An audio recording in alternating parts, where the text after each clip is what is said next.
Ma'asyiral muslimin, hafizakumullah.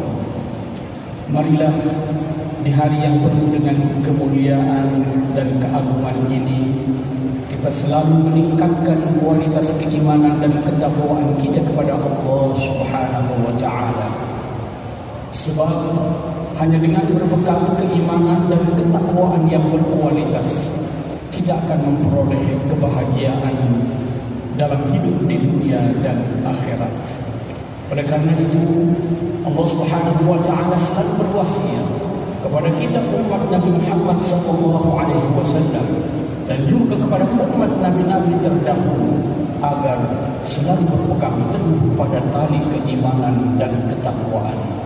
Walaqad wassayna alladziina utul kitaba min qablikum wa iyyakum an ittaqullah. Ma'asyiral muslimin, hafizakumullah. Saat ini kita telah berada di bulan Muharram, yang berarti kita baru saja memasuki tahun baru 1444 Hijriah. Pada setiap awal tahun Hijriah, umat Islam di seluruh dunia memperingati peristiwa hijrah, meski ada sebagian yang tidak peduli. Adalah Umar bin Khattab radhiyallahu anhu yang pertama kali menetapkan peristiwa hijrah sebagai awal mula penanggalan hijriah, yaitu bertepatan dengan tahun 622 Masehi. Peristiwa hijrah dari Makkah ke Madinah yang dilakukan oleh Rasulullah sallallahu alaihi wasallam dan para sahabatnya merupakan peristiwa yang amat sangat penting karena menjadi tonggak besar dalam sejarah peradaban Islam. Sebelum hijrah, umat Islam tidak memiliki kekuatan politik yang dapat melindungi kepentingan dakwah dan mempertahankan diri dari gangguan musuh. Setelah hijrah, kekuatan itu mulai terbentuk. Penyebaran Islam pun tidak lagi hanya di Jazirah Arab, tetapi jauh melampaui itu dengan didukung oleh kekuatan yang dapat melindungi sampai pun bila harus berperang, dari yang semula bersifat lokal menjadi universal. Seperti yang banyak dijelaskan dalam Al-Quran, yaitu perpindahan Nabi dan para sahabatnya dari kota Makkah ke Madinah, itu sudah selesai dengan terjadinya Fathu Makkah tahun ke-8 Hijriah. Sudah dinyatakan tertutup. Keutamaan berhijrah dan apresiasi yang diberikan Al-Quran kepada mereka yang berhijrah secara fisik dari Makkah ke Madinah sudah tidak berlaku lagi. Rasulullah sallallahu alaihi wasallam menyatakan la hijrata ba'dal fath. Tidak ada lagi hijrah setelah penaklukan kota Makkah ini. Meski demikian, aktualisasi makna hijrah dari yang semula berpindah secara fisik dari satu tempat Makkah ke tempat lain Madinah menjadi perpindahan dari satu keadaan kepada keadaan lain yang lebih baik. Ini masih terbuka lebar dan masih terus perlu diupayakan oleh setiap muslim kapanpun dan dimanapun. Tentu ini memerlukan perjuangan, ini memerlukan kebulatan tekad, walakin jihadun wa niyyatun. Aktualisasi hijrah saat ini semakin dirasa perlu, terutama di saat realitas dan berbagai indeks menunjukkan bahwa umat Islam itu masih dalam keadaan terbelakang dan tertinggal. Padahal umat Islam itu memiliki kitab suci, memiliki pedoman yang mendorong kepada kemajuan. Dan di dalam Al-Quran, umat Islam itu disebut khairu ummatin ukhrijat linnas. Ma'asyiral muslimin, hafizakumullah.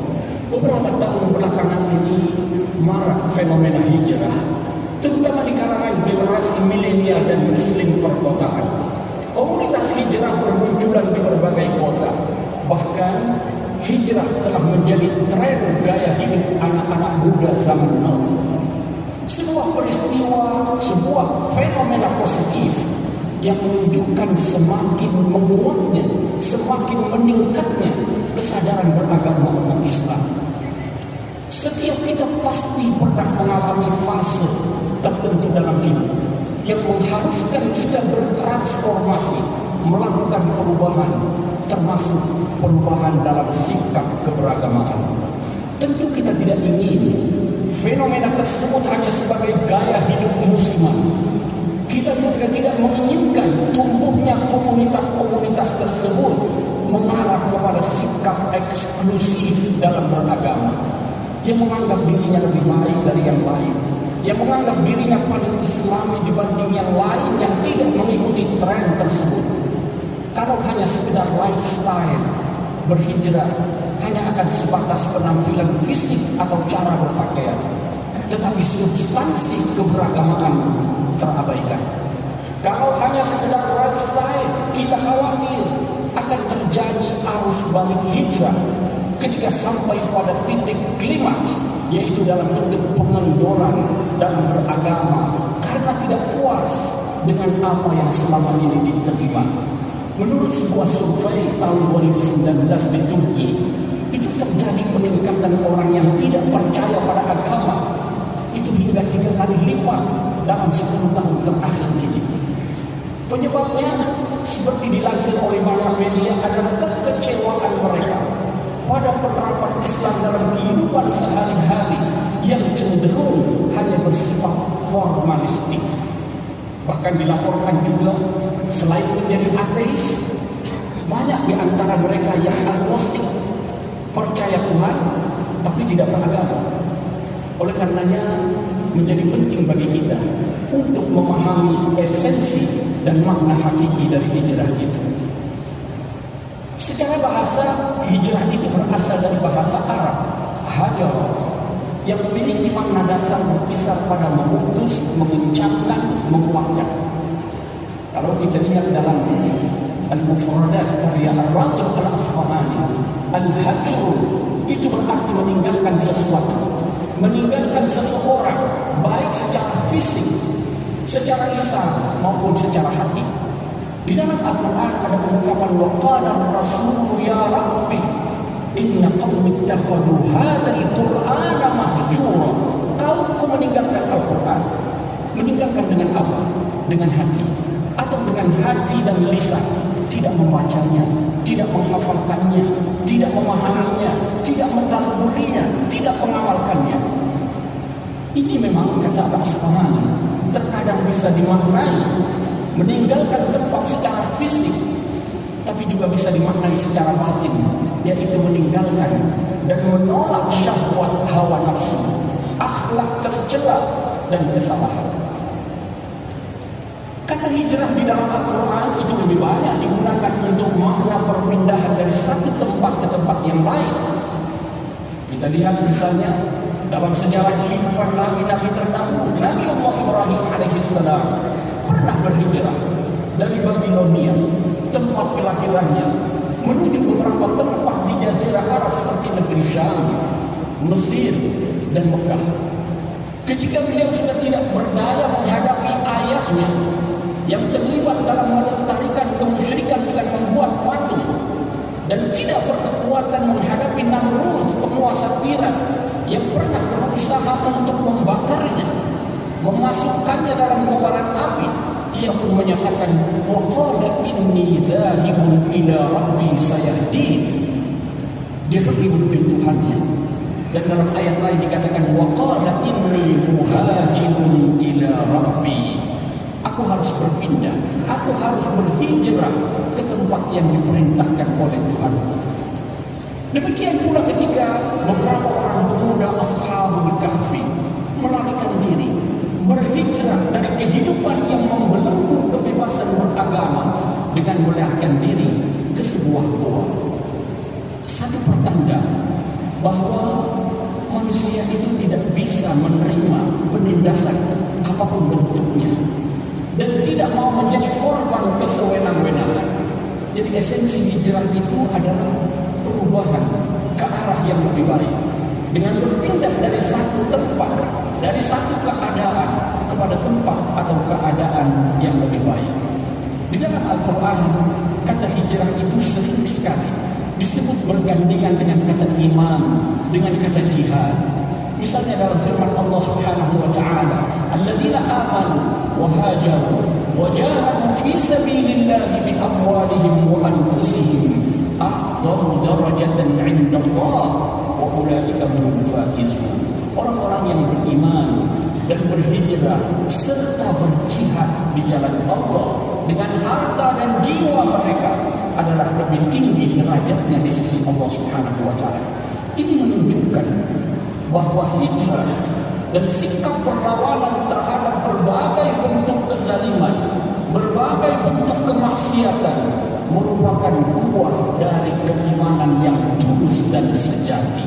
Seorang muslim yang baik pasti tidak akan pernah tinggal diam menyaksikan berbagai kezaliman dan penindasan, terutama kaum lemah. Seorang muslim yang baik tidak akan pernah merasa nyaman ketika berada dalam kemaksiatan. Penyebutannya yang sering diikuti dengan kata jihad menunjukkan bahwa hijrah memerlukan perjuangan dan pengorbanan. Yang diperlukan saat ini adalah hijrah secara mental spiritual. Tarik Ramadan, cendekiawan muslim tertua di Eropa pernah mengungkap dimensi spiritual, mental spiritual hijrah itu bisa dalam bentuk apa? Dalam bentuk pengasingan dhamir dan hati manusia dari Tuhan-Tuhan palsu, dari segala bentuk kejahatan dan kesalahan, beralih dari berhala-berhala manusia yang berupa kekuasaan, harta, gemilang dunia, dari kepalsuan dan cara-cara amoral dalam kehidupan, membebaskan jiwa dari berbagai beban penderitaan, beban perbudakan yang merenggut kemerdekaan setiap insan, meninggalkan kebiasaan-kebiasaan buruk. Itulah hijrah dalam pengertian mental spiritual.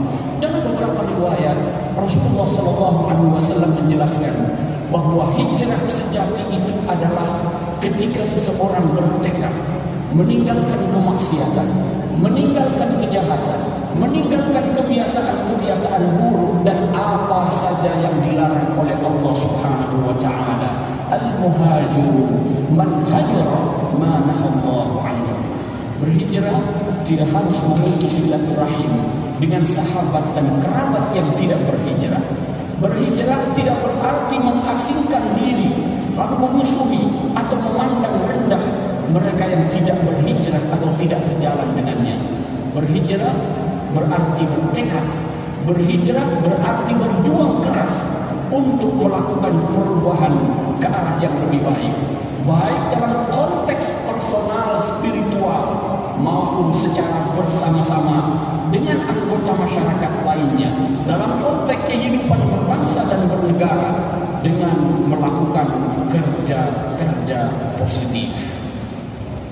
Barakallahu li wa lakum fil Qur'anil 'azim wa nafa'ani wa iyyakum bima fihi minal ayati wa dzikril hakim wa taqabbal minni wa minkum tilawatahu innahu huwal ghafurur rahim.